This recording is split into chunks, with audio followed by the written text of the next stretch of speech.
já vamos começar a falar de um assunto bem sério.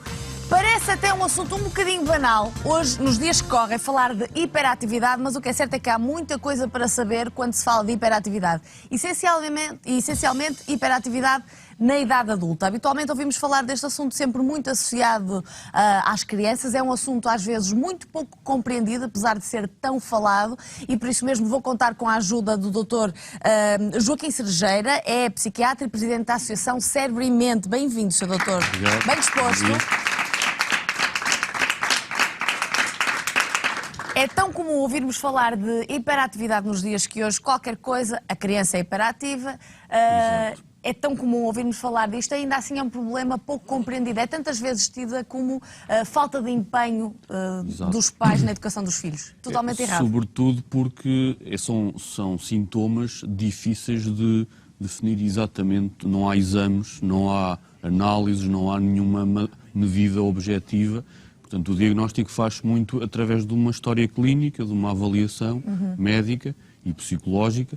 E, além disso, outra dificuldade é que são sintomas que existiram desde sempre, porque trata-se de uma doença do neurodesenvolvimento, ou seja, a criança sempre foi assim. Pois. E, portanto, até parece que é o feitio dela, é a maneira de ser dela e não uma doença. Ao contrário de outras doenças que surgem definidamente no tempo, esta não, esta sempre foi assim. E, portanto, custa a crer até às vezes à família e a quem conhece a criança que ela sofre de algum problema porque ela sempre foi assim. Principalmente quando se fala destes problemas na idade adulta e algum médico ou alguém alerta, olha, que pode ter sintomas de hiperatividade. Diz o quê? Exato. Então toda a vida vivia assim? Exatamente. Está a dizer o quê? Porque as pessoas depois interiorizam isso como sendo a sua maneira... E muitas vezes arranjam estratégias para lidar com esses Exato. problemas, não é? Só que, infelizmente, sendo mesmo uma patologia, por muitas estratégias que a pessoa consiga encontrar, nunca fica com o funcionamento que poderia ficar se não tivesse essa situação. Claro. E, portanto, por exemplo, muitas pessoas evitam certas atividades precisamente porque lhes custa realizá-las. Por exemplo, atividades que exijam concentração, não é? Portanto, estudar, profissões que exijam uma grande concentração, tarefas bastante minuciosas.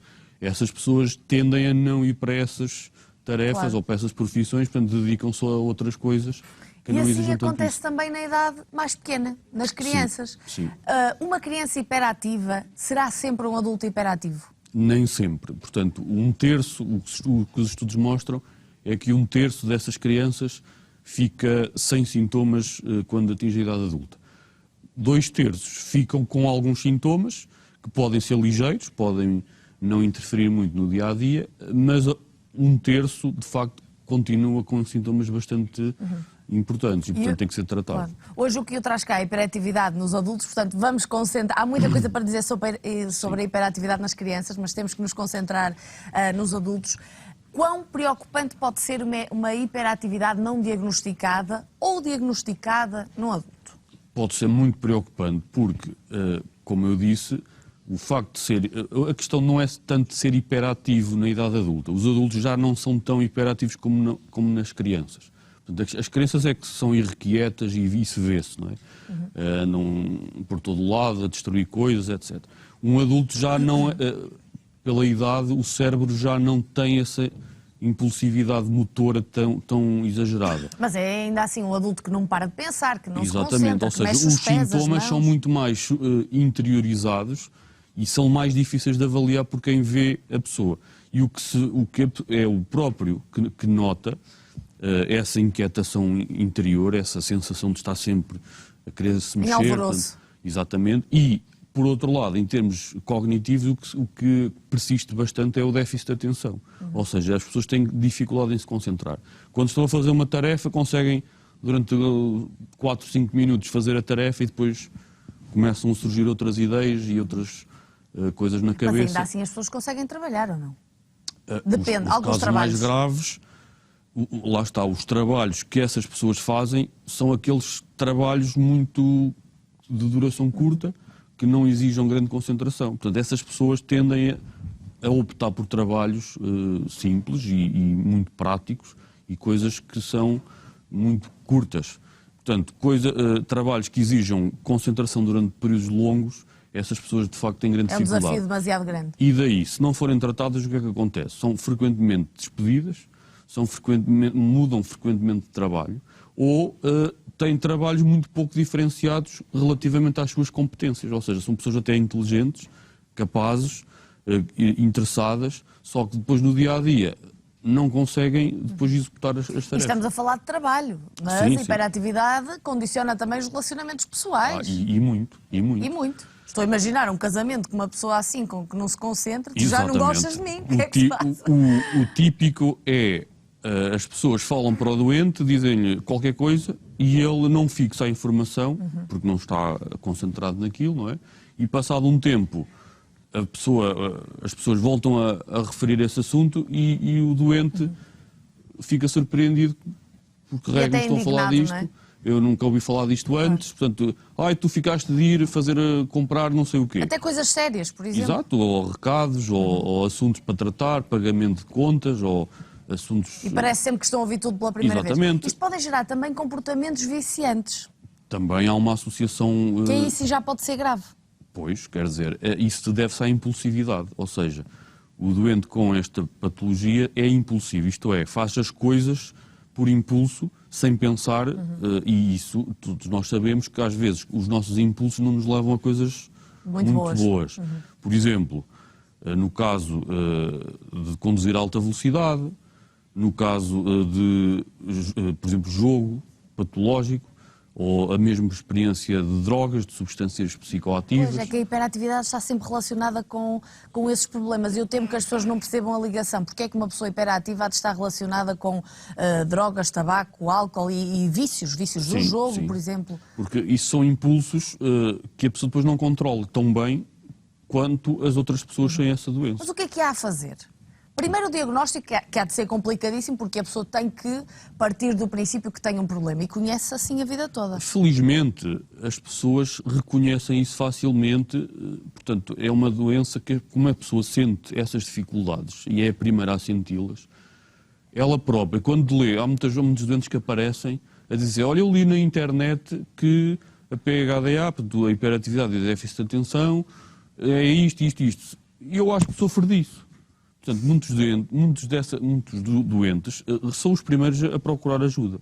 Portanto, isso é um ponto positivo. Temos aqui uma colega que vai precisar de si, doutor. Que hoje de manhã na nossa reunião, ela já está a fugir, na nossa reunião pré-programa, estávamos a dizer que vamos falar hoje de hiperatividade. Ela disse, eu acho que sofro disso. É provável que num conjunto de uma equipa alguém sofra disso. É tão porque comum é frequente, assim? Sim, é frequente. As estimativas, em termos de estudos, é de 2 a 4% dos adultos têm alguns sintomas que se veem. Mas podem ser sintomas perfeitamente benignos. Eu refiro-me a sintomas que exijam tratamento, 2 a 4%. E os tratamentos passam por quê? O tratamento, felizmente, passa por um fármaco, que é o metilfenidato, que é muito eficaz. Disse felizmente? Felizmente, porque há um tratamento, quer dizer, porque seria bem pior se nós não pudéssemos oferecer nada aos doentes. Neste caso, nós felizmente temos uma boa resposta e daí a importância do diagnóstico. Mas é um medicamento, porque nós ouvimos, eu não deixo de parar de pensar na hiperatividade nas crianças, porque é aquele assunto que nós recorrentemente ouvimos falar. Sim. E ouve-se muitas vezes os pais dizerem, o meu filho fica um bocadinho trôpego com os medicamentos, ou fica mais calmo, mais abatido. Claro. Mas é isso que a medicação faz? Ou é quando não está bem dosiada? Exato. Portanto, isso tem a ver com a dose. E por isso é que é preciso um aconselhamento médico para que a dose seja adequada a cada caso. E, portanto, depois é ir vendo qual é a dose, com a idade. Muitas vezes a dose pode-se ir baixando porque, de facto, a tendência é os sintomas irem melhorando com a idade. Porém, ainda não o suficiente para deixar de precisar de medicação. Mas é uma medicação segura, ao contrário do que às vezes se ouve na comunicação social. Portanto, não é perigosa.